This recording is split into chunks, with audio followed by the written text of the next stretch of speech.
This episode of the Die Hard Den podcast is dedicated to the memory of Seany J's father, Mr. Walter Van Buren. Thank you for tuning in to this very special episode. There's a new era in Allen Park. Coming up on the Die Hard Den podcast, Seany J and I discuss the firings of Matt Patricia and Bob Quinn. Then we take a look at the future of the franchise going forward. And you know we got to play our favorite game, Hell Yeah or Hell No. Plus, we preview the upcoming game versus the Bears on Sunday. All this and more coming up right now on the Die Hard Den podcast. Watch out. Here comes that roar.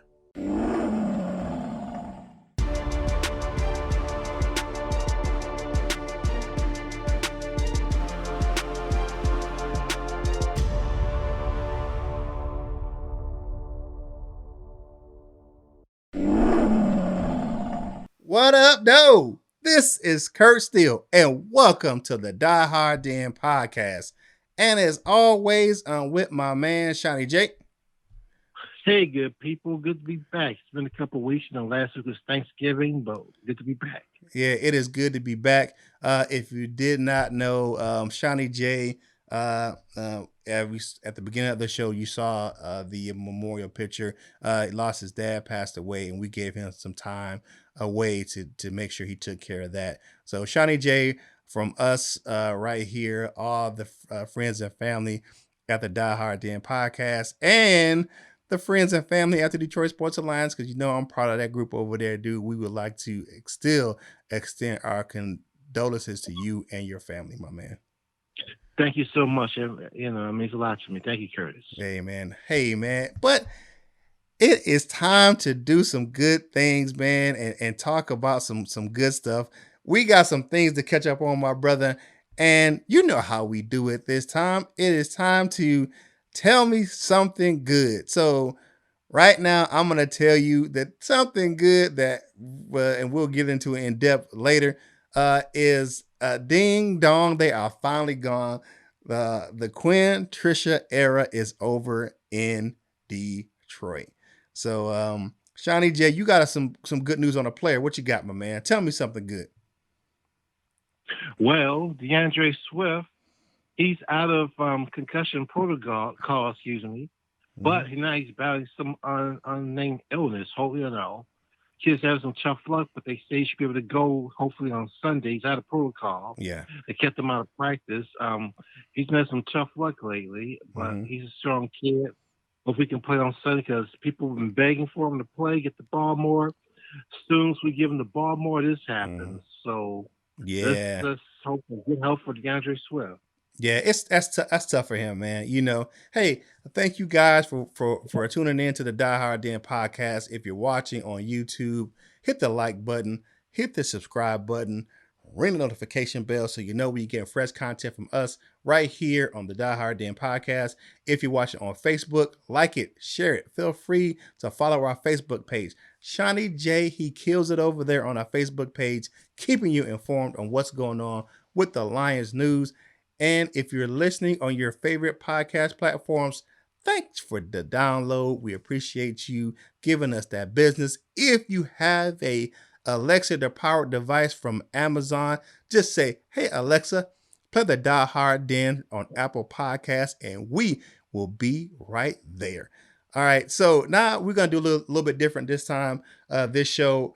Since we've been away for a while and the games have been played, the Lions played on Thanksgiving, so they've been away for a while. So we're not going to go over the scores. But what we're going to talk about is the changes that are afoot in Allen Park. So right now on the ball, Seany J, what are your thoughts on the firings of Matt Patricia and Bob Quinn? I know the majority of Lion fans are happy about it, but I'm never happy to see a guy lose his job. Even Patricia, I knew may have been dumb, but still, you don't root for somebody to get fired. I was rooting for him, believe it or not, to win. Can he turn around? Could they go on a winning streak? But wasn't to be. And the last two games against Carolina and Houston, 2 games I thought they could win. They didn't look good in them. Yeah. So perhaps it's time, Yeah, my thing is, I think it was time. I mean, and we'll talk about that. But what are my thoughts on the firing? I'm now these guys, they're gonna get paid their contracts to the end of their run, so they're not gonna not get paid. But I think that the way Patricia in particularly came in and the things that he said and the lack of winning, his attitude was just terrible, and he brought this Belichickian type of attitude, but didn't bring the Belichickian type wins. And you can't have that nasty attitude and not win. And with Bob Quinn, he brought him in to say 9-7 wasn't good enough, and we're gonna move on from Jim Caldwell, and you bring in the coach that does this, you deserve to be fired as well. Do I root for people to get fired, lose their job? No. Was it time? Was I happy that they just lost their jobs?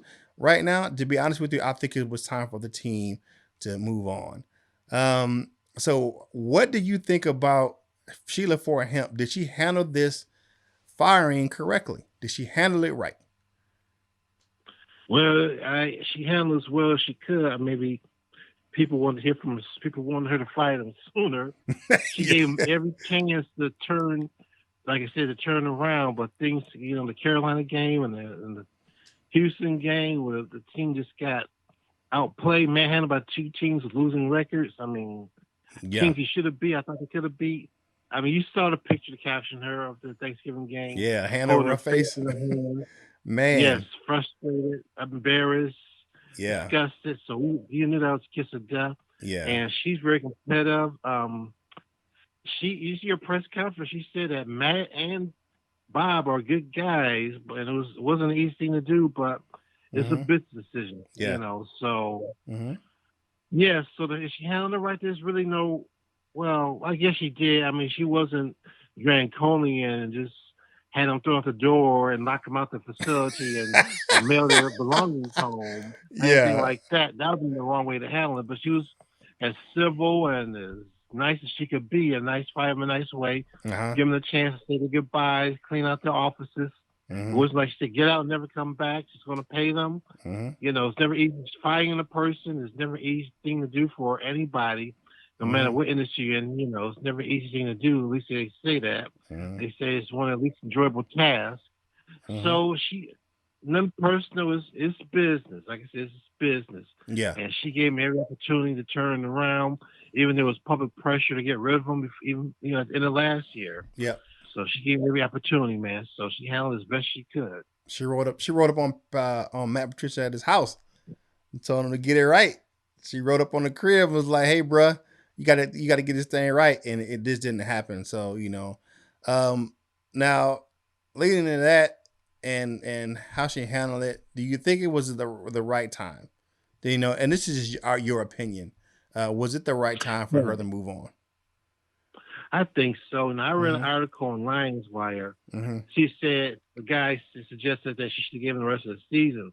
Well, the public pressure is mounting. The fans are, Mm-hmm. getting nasty and Mm-hmm. things getting nasty around here. Yeah. So, I think it was the right time. Just like Mm-hmm. when Matt Millen got fired 3 games in 2008, and when Mm-hmm. Mary Ucci got fired after Mm-hmm. Thanksgiving loss in 2005 to the Falcons, and when what's his name, Matt Myron Mayhew and Tom LeWine got fired. Mm-hmm. So I think it was the right time because things, the fan base was out with the torches and pitchforks like those Mm-hmm. old Frankenstein movies. They wanted blood. She Mm-hmm. gave the fan base what they wanted. She gave them a sacrificial offering. Mm-hmm. Yeah, to wait to the end of the season, you just had to hear more Mike Valente's mouth and other guys' mouths. Mm-hmm. So she kind of, she kind of undermined them a little bit, so they can't crap on the Lions as much. So I think the Mm-hmm. timing was right too. And now I think that one thing that actually kind of saved them um, was they had a little run where they could have made a playoff run. But another thing that saved them, to be honest with you, is COVID. And you know why? It would have been worse. Think about those games they lost at Ford Field. You think how bad it was just on social media. Think how bad it would have been in Ford Field, say Thanksgiving Day. Think of how bad it would have been in that stadium, how they would have booed the Lions off the field on Thanksgiving Day. That would have been horrible. You know, Or the opening day game against the yeah, Bears and it's all the games. yeah, that was the fans not being in Ford Field definitely was one of the things that kind of kept them around a little bit longer than that they should have been there. I think they should have fired them at the beginning, actually beginning of the year. After the first few games, I just think that Matt Patricia just wasn't the right guy for the position. An interesting take was that if you look at them, they weren't ready to take on those positions. Even coming from the Patriots organization, you have to look at their level of responsibility. Now, one thing is for certain, the two things for sure is that Belichick runs that whole entire program. From the personnel department to all the coaches, and they follow his lead. And one thing I've noticed about him is that he's not a very good teacher of his the people that are under him. You know, they work for him, whatever, but he doesn't teach them how to do what he does. They just kind of watch him do what he does, and they kind of add on. That's why so many former Patriot sisters have failed. Yeah, have failed. So you just don't see it right now, you know. So, but I just think it was the right time to move on. Patricia and Quinn, good luck to them down the line. Um, like I've said it before, if you haven't heard me say it, hey, you know, good luck. You just ain't gonna do it in Detroit. You just didn't get it done, and it was just time to move on. So, and speaking of moving on, it's time to end this segment. Hey, thank you for tuning in to the Die Hard Den podcast. If you're watching on YouTube, hit the subscribe button, ring that notification bell so you know when you're getting fresh content from us right here at the Die Hard Den podcast. You know how we puts it down. And if you watch it on Facebook, like it, share it, and go ahead and follow the Facebook page. Seany J Gets It Done over there on Facebook, keeping you informed of all the Lions news you need. And if you're listening on your favorite podcast platform, thanks for the download. And if you have an Alexa powered device from Amazon, just say, hey Alexa, play the Die Hard Den podcast on Apple or Spotify, and we will be right there for you. Now it is time to defend the den. Now this time we're going to take a look at the future of the team. You know, we talk about the defense on this segment, but we're doing it different today. Now in defend the den, we're going to look at what the Lions would do in the near future. All right, so Seany J, what do you think the team would do over the last 5 games of the season? Well, Sheila Ford Hamp, or Hamp, I'm sorry, whatever her name is, the new owner, she gave Bevel, she said, you know, it's your 5-game audition. She's not telling the Lions to tank.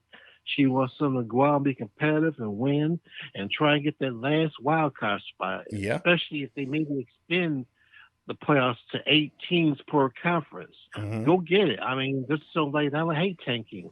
I mean, like I know a lot of Lions fans want the Lions just to tank, go 0-5, get a top 5 draft pick, but I hate that. We went through this last year, so many years, you know. Kuda, we got Kuda third over pick that so many Lion fans are down on. I mean, I think we should go win, try to win, because see if Bevel, he has a different shot maybe of getting the job full time. Yeah. And you got to be careful, because I hear a lot of names, people want Eric Bieniemy or Robert Saleh from San Francisco, but their assistants, they never had coaching jobs before. How much more qualified are they than Bevel? I mean, it's all they're on the same level. I did that kind of made it rhyme. You don't know, like I said, you really don't know if a guy can coach until you hire him and give him a chance. So hopefully the Lions will go out, go at least 3-2-4-1. Okay, so that's what you got, 3-2, and that's what you think. Do you think they're gonna be about 3-2 or 4-1. or Okay. 4-1. All right. Tennessee's gonna be a tough game Yeah. from Henry. I can see Henry breaking the single season rushing the single game rushing record against the Lions. Our run defense is terrible. Um, and then with Danny Shelton going on the shelf, man, that's gonna hurt. Um, now, I think the Lions. I'm not as optimistic as you are. I never want to see them tank, and I never want to see them lose. But I'm an optimist. I mean, I'm a realistic person. Even though I like to have optimism, I think they're going to go 2-3 over the next 5 games. I don't think they're going to make the playoffs.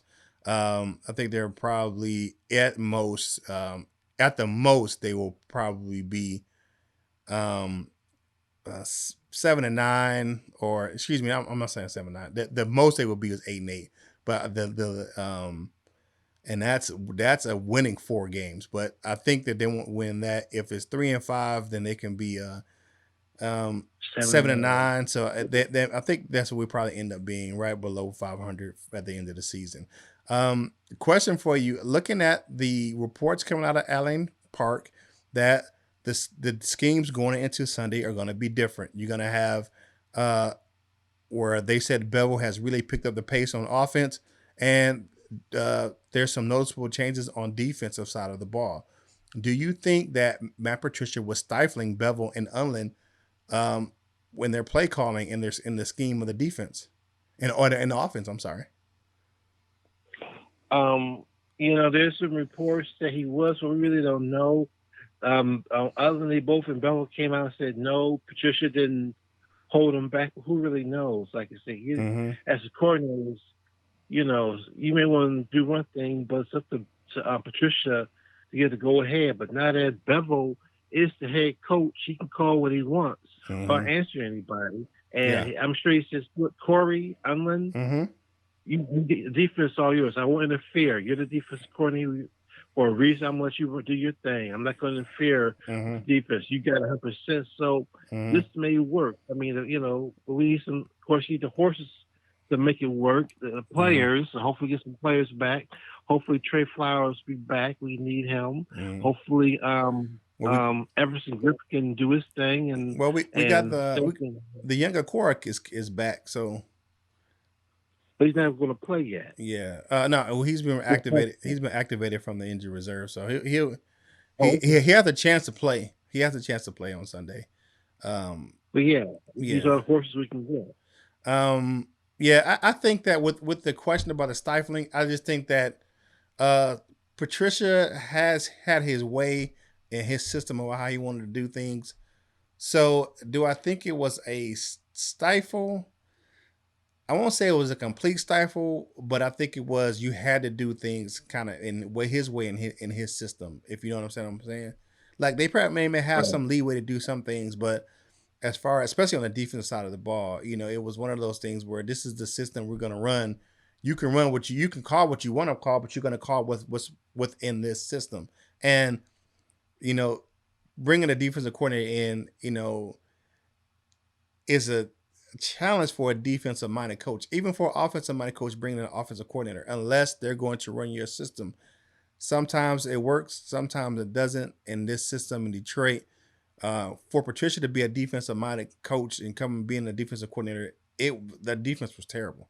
So I just didn't get it. So, and I think that we'll see some difference if Corey Unlin goes back to the kind of what the system he ran in Philly, especially with that wide nine. And we know we had that here under Jim Schwartz. That's where he's coming from, under his tutelage. So, I mean, we'll see what's going to happen. But I think there's going to be some changes, scheme changes. I think it's going to be opening up. I think they're going to put some more pressure on the quarterback in the system under Corey Unlin. Excuse me. All right. So here's the big question. All right. So here's the big question of the future. We're going to get wrapped up the defender then with looking at the future. Who would you like to see as the next GM and head coach? Well, like I said, I got to see what's available. I've been hearing a lot of names. The main names I've been hearing for GM, I think that question first, are, of course, Chris Spielman and Louis Riddick. I've been hearing those names a lot. Those are the main two I've been hearing. Spielman, I love Spielman, one of my favorite all-time Lion players, one of the all-time Lion great. Talks a good game in the broadcast booth once again. We've been through this 20 years ago with another former linebacker, won 5 Super Bowl Hold on, hold on, hold rings. on, hold on. Who's Oh, there talking- you go. Okay, go ahead. We've been through this before with Matt Millen, who talked a good game in the broadcast booth. A good player, won 5 Super Bowl rings. Everybody said he knows how to run a team, knows how to win. He's had a disastrous intern that was Spillman. Riddick, he's back in the broadcast booth, but he does have some player personnel experience. Yeah, definitely. He's pro scout, director of player personnel at Washington and Philly. So yeah, he does have some experience. He may be the more realistic option, but there's no guarantees to anybody. As far as the head coach goes, well, like I said, Bevel gets his chance these last 5 games. And of course, the main 2 things I've been hearing are Bieniemy and Salah. But once again, Salah, right? Once again, those 2 guys are coordinators. Just like Patricia was, like Bevel was. What do they have to offer? How can he guarantee they can win when Patricia fell or Bevel? So I think Bevel is going to do everything he can to win because he does want to be a head coach. And there's no guarantee if you bring Bieniemy or Salah that they're going to be the head coach you're looking for, expected. So you never know these coaches. All right, so for me, looking at there's a few names for the general manager.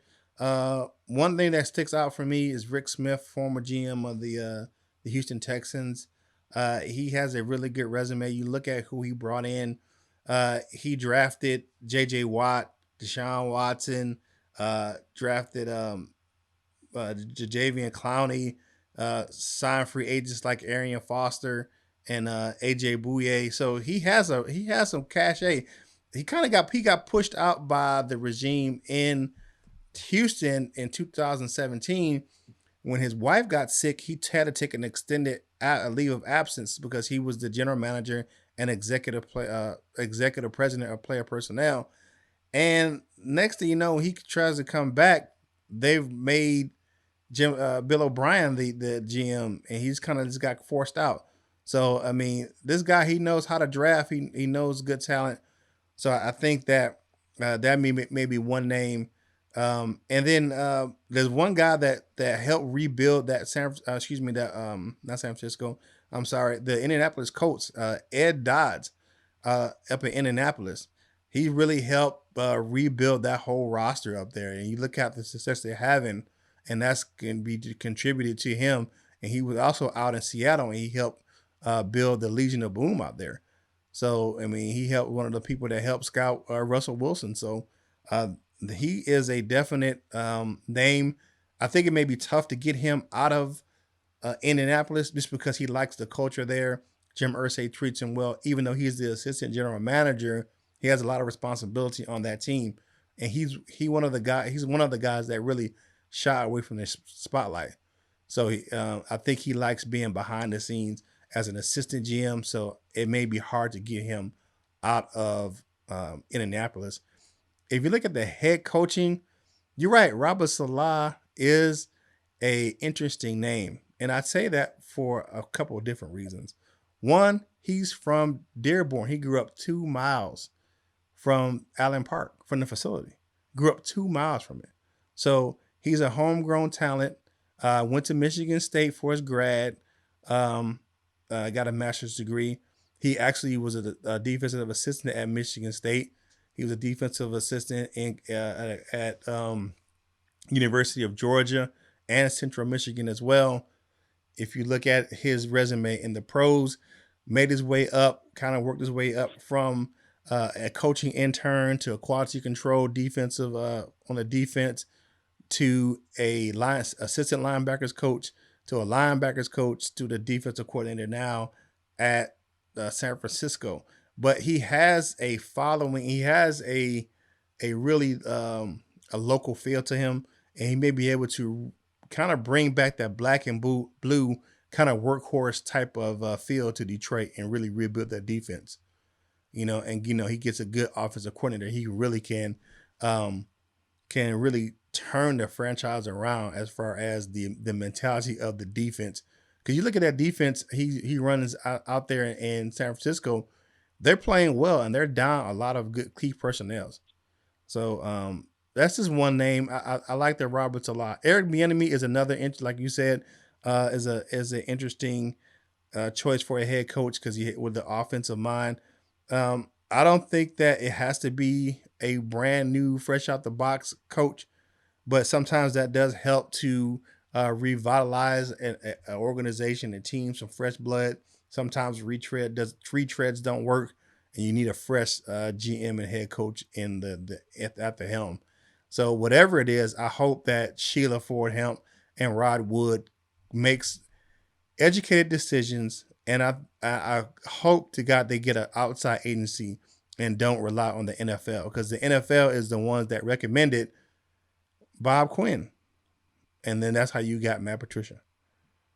Because Hmm.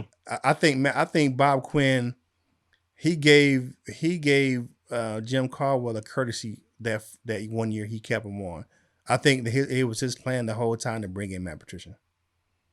Yes, sir. Patricia said as much. Excuse me. Caldwell said the same thing. Mm-hmm. I just think he. And let me say this. Remember a few years with when Patricia was still the coordinator, defense coordinator in New England, Mm-hmm. everybody was gushing over him, saying how was a group, being the next great mind, the next Bill Belichick, how intelligent, hard working he was, Mm-hmm. and all that may be true, but it Mm-hmm. resulted in no victories for the Lions. Yeah. All right. Let's wrap up this section. The last one. Just give me a few players that you think the Lions should keep for the next regime. What lines you think need to stay around for the next guys up? I'm going to definitely say, Stafford. Mm-hmm. I love Stafford. He was the best quarterback we ever had. You know, short Mm-hmm. was just to win a title. Now Mm-hmm. it's probably everybody want to put on Stafford, Mm-hmm. but okay, you want to draft a young quarterback because yeah, he's going to be going to his 13th season. He's Mm-hmm. getting older. Sure, draft a young quarterback, but as transition, just like what Green Bay did, when they took that guy Jordan Love to Mm-hmm. transition for Rodgers, or when they Mm-hmm. drafted Rodgers, transition from Favre. Sure, draft a young quarterback. Give him a chance to learn. Just don't throw him to the wolves because that's how you destroy a quarterback. Mm-hmm. So I think staff should definitely stay at least 1 more year. Plus, like you said, it'll be a big cap hit. Mm-hmm. Let's definitely other guys. Let's see. I hope I like Jared Davis. I hope that Allen can find the right way. He's still a very talented, gifted athlete. I can understand why he fell in Patricia's doghouse. Mm-hmm. I mean, if you use him right, he's a good player, good athlete. I think they should keep him definitely for the defense. He's talented, Mm-hmm. got speed. I mean, I think they should keep him and use him right. So Stafford and Jared Davis. All right. All right. For me, I think you have some billion blocks on the offensive line. I'll definitely keep Decker, Jonah Jackson, Frank Ragnow. You keep those guys up front. I agree with you on Stafford. You leave him there. With the cap hit, you can even draft like you said, draft a quarterback and let him learn under Matthew Stafford, and after next season maybe he moves on. I think that you're gonna have to keep players like DeAndre Swift. I even like Cephas. He's the only actually wide receiver that we have that's going to be under contract next season. So it may be a whole new wide receiving core coming up for the next regime. On the defensive side of the ball, Amani Aurorier is one definitely guy. Tracy Walker. Um, I think Okuda's been playing out of position. Actually, I think Okuda will make a better safety than a corner. That's just me. He's a sure tackler. He doesn't have great top end speed, but he has enough coverage skills to cover a tight end. Um, I just think he maybe is better suited as a safety than a corner. Look at And if it. you remember on Kuda, I'm sorry, Uh, before he was drafted, all last winter, all during the pre-draft process, mm-hmm, every magazine, every expert, every analyst said the Lions should take a Kuda at 3. He'd mm-hmm, be the perfect fit, exactly what the Lions need. So they took mm-hmm. him, and he hasn't lived quite to the promise. Yeah, but I just think sometimes players they get drafted and they play out of position. You look at Charles Woodson. Charles Woodson was he was a corner, but he was a Hall of Fame safety.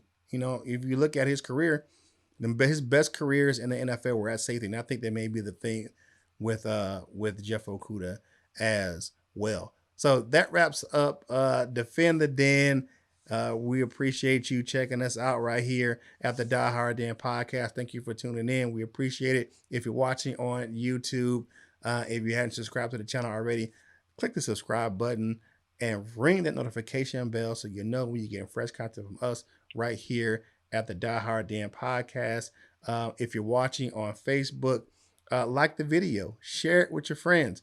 And if you haven't already, follow our Facebook page, like the page. Seany J does an excellent job of keeping you informed of all the Lions news and rumors over on our Facebook page. If you're listening on your favorite podcast platform, we appreciate your download. And if you have an Amazon powered device, just say, "Hey Alexa, put the Die Hard Den podcast on your favorite podcast platform via Apple or Spotify," and they will get us to you. All right, now it's time to do and play our favorite game. You know what it is. Hell yeah or hell no. Nah. So, Seany J, you ready, my man? I'm ready for it. All right. First up, Swift will be back to normal and will torch the Bears, making up for his week 1 drop. Hell yeah or hell nah? I'm going to say hell yeah, even if he's not 100%. He may be, it might be 80, 90%. That's good enough as long as he's passed through COVID protocol. I'm not COVID, but concussion protocol, and don't have COVID, obviously. Yeah, I think he circled his game ever since that opening game he dropped. He's killing. He was looking for payback against the Bears. He wants to have a big game. He wants to make up for that drop. So if he's out there playing, I'm going to say hell yeah, he's going to have a big game and lead the Lions to victory. All right. I'm going to say hell yeah as well. I want him to have a really big game against the Bears. I think he makes up for that week 1 drop. I think he's been thinking about that for a minute. All right, next up, the Lions can still make the playoffs. Hell yeah or hell nah? Hell yeah. I mean, they still mathematically alive. I'm a diehard. I don't give up until, like I said, it's official. Where the NFL says official, you're eliminated from the playoffs. This is Bevel's time to shine. Like I said, he wants to make the playoffs. He wants to sneak into the back door and get that last playoff spot, especially the ad, spot what you're talking about. And Sheila don't want them to tank. She wants the players to play hard and win, try to win. Don't tank for a draft pick. You're playing for your job. So is Bevel. So they're going to, I look them go all out. And the question was, is there a possibility? Yes, there's still a possibility because they're still mathematically in it. I'm going to say hell no. I don't think they're going to make the playoffs, man. That's just me.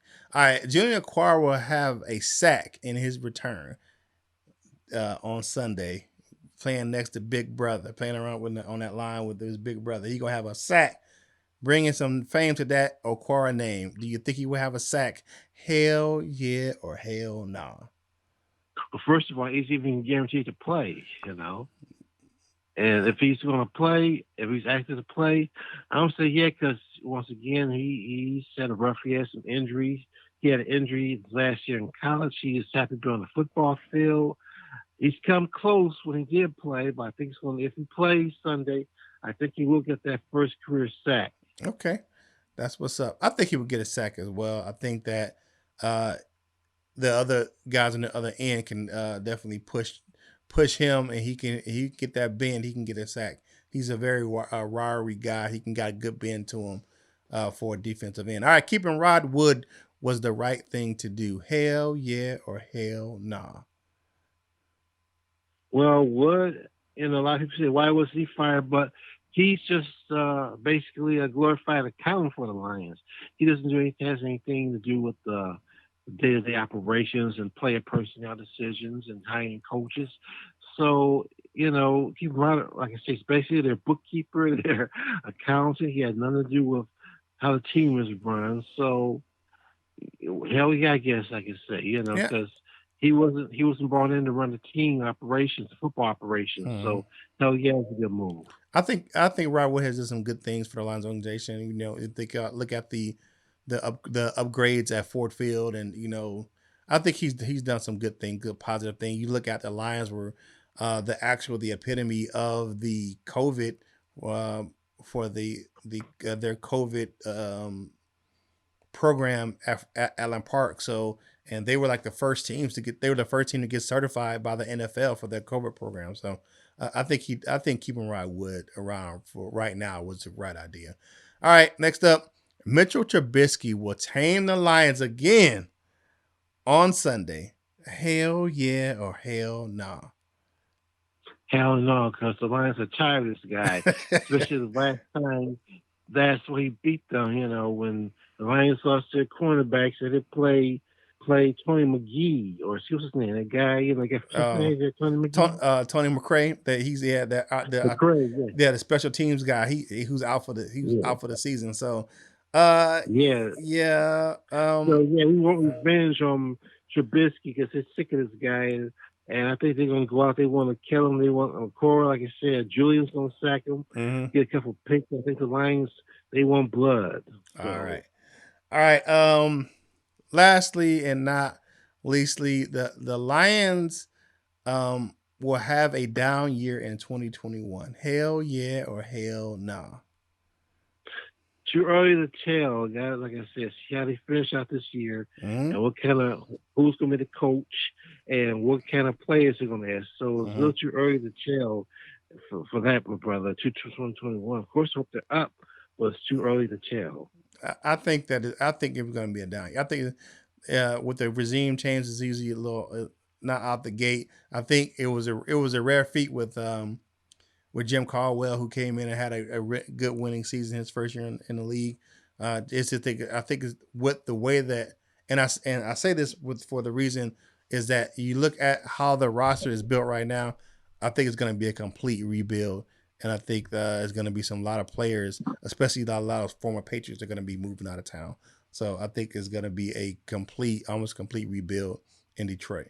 All right, that is hell yeah or hell nah right here on the Die Hard Dan podcast. Now let's get at this game preview for the Lions and the Bears Sunday Ford Field 1 p.m. on Fox. All right, so let's look at the Lions injury report before we get into our game predictions. All right, today we had Quintez Cephas was not at practice, not injury related. So Kenny Galladay is still out with that hip injury. Doesn't look likely he's going to play. Deshaun Hand growing, no practice. Doesn't look like good for him as well. Okuda is out with the shoulder. Uh, it doesn't look like he's going to be a go as well. DeAndre Swift was downgraded from limited practice to no practice today, but it is not for the concussion; it's for an illness. He is out of the concussion protocol, like we said earlier. Austin Bryant, who has made some strides, he still has a thigh injury, limited both days on Wednesday and Thursday. Christian Jones, the same knee problem he's had all season. No practice on Wednesday, but he did practice limited today. Matthew Stafford still has that thumb. He's going to be limited. I like the way that they're keeping him in the shotgun in practice so he doesn't have to put his hand under center. That's one of the things that hurts that thumb ligament on the throwing hand. Amendola is back. Limited practice, full practice, limited practice on Wednesday, full practice on Thursday. Hunter Bryant, the tight end, our rookie, he is back. Full practice on Wednesday and Thursday. And a big addition, Mike Ford came back from concussion, full practice on Wednesday and Thursday. These guys look like they're going to be a full go. And the really big reason why we really needed Mike Ford, you look at Trufant's out on IR. Him and Danny Shelton went on IR the other day. And we need those cornerbacks because you look at Jeff Okuda looks like he's going to be out for the game as well. We have D Virgin on the practice squad, but it looks like he's not going to be able to move up because all of those exemptions for the practice squad have been filled. So if we did get Mike Ford back, we would be definitely shorthanded in the secondary. So looking at the game preview, Lions are 3-point underdogs versus the Bears. Statistically, the Bears have a better defense. Of course, their defense is great. The Lions are a better offense. So it's strength on strength again. The Lions defense are pretty banged up, especially in the defensive backfield. Like I just said, got Mike Ford back. DeAndre Swift, He is uh, dealing with the illness. Hopefully, we can get him back. What are your keys to the game for the Lions beating Mitchell Trubisky and the Bears on Sunday? Well, on defense, I've been saying and preaching, we got to get to the quarterback too many times. They can't get to the quarterback. I mean, got to put pressure on the quarterback, stop the run. Like I said, if we could have kept that Jacksonville performance and put in the bottom, play the rest of the way like that, I mean, we'll be much better off. He stopped a good talented running back for Jacksonville that day. Put pressure all over the quarterback, Jacksonville quarterback that day. This is why we traded for Everton Griffin. Give us a pass rush. He has 1.5 sacks since he's been here. Not bad, but I want to see more pressure, more sacks out, not just quarterback hits. I want to see quarterback sacks. So obviously you got to stop. Get to the quarterback and stop the run. And on offense, we need to get a running game.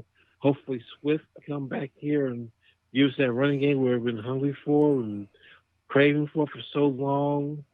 And to me, play excellent defense, stop the run against the quarterback. That's the key to the game. Okay. All right. I agree with a lot of those points. One of the things that we need to get to is pressure Mitchell Trubisky and make him throw some errant passes. Definitely. One key to the running game for us is if Akeem Nicks is there for the Bears. He is their run stuffer, and he makes a difference on the defensive line. Without him, the last couple of games, they've been getting ran over in the run game. If he's not there, then that's going to be good for DeAndre Swift or whatever running backs we have. If he is there, then we're going to have to make sure we mix it up. And I think we may have to pass to run. If you understand what I'm saying. If he's not there, we can run the pass. If he's there, then we need to pass to run. All right, those are our keys to the game. What's your prediction? Who you got, and what's the score? I think it's going to be a low scoring slugfest type. Yeah, I'm going to go Lions 13-10 over the Bears. All right. I'm going to say the same thing. I am going to say that it's going to be a low scoring affair as well. The Bears defense is pretty good. So I'm going to say it is going to be 17-13 Lions. Okay. All right. So we're kind of close. Yeah. All right, now it is time for us to go ahead and close the show out. Get on out of here. Again, thank you for tuning in to the Die Hard Den podcast. If you're watching on YouTube, subscribe to the channel if you haven't already. Hit the like button, ring the notification bell, leave us a comment. Tell us how we're doing, and tell us what you want to see. If you want to see some content we haven't covered, let us know in the comments. Same thing over on our Facebook page. If you watching the video on Facebook as well, share it, like it. Feel free to follow our Facebook page.